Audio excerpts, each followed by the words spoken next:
Model సిటీగా తయారు చేయడమే నా లక్ష్యమని రాష్ట్ర పురపాలక పట్టణాభివృద్ధి శాఖ మంత్రివర్యులు డాక్టర్ పొంగూరు నారాయణ తెలిపారు. ఆత్మకూరు బస్టాండ్లో ఏర్పాటు చేసిన నూతన వసతులను ఆయన ప్రారంభించారు. ముందుగా మంత్రికి RTC zonal chairman Sannapareddy Suresh Reddy, BJP, Janasena, TDP నేతలు ఘనంగా స్వాగతం పలికారు. అనంతరం ఆర్టీసీకి సేవలు అందిస్తున్న పారిశుద్ధ కార్మికులకు నూతన వస్త్రాలు అందజేశారు.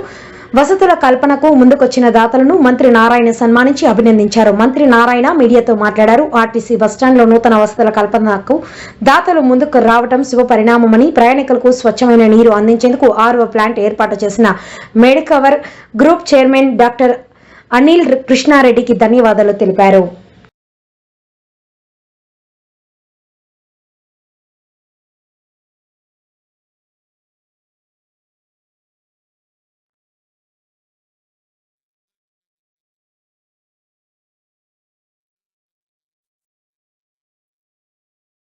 సంఘం మేనేజ్లో 365 రోజులు స్వచ్ఛమైన నీరు ఉంటుంది.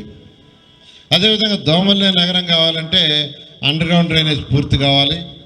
అది కూడా జూన్ లోపల పూర్తవుతుందని ఈ సభాముఖం మీ అందరికీ తెలియజేస్తూ, నెల్లూరులో సిటీలో 47 పార్కులు ఉంటే 40 పార్కులు పూర్తి చేసాం.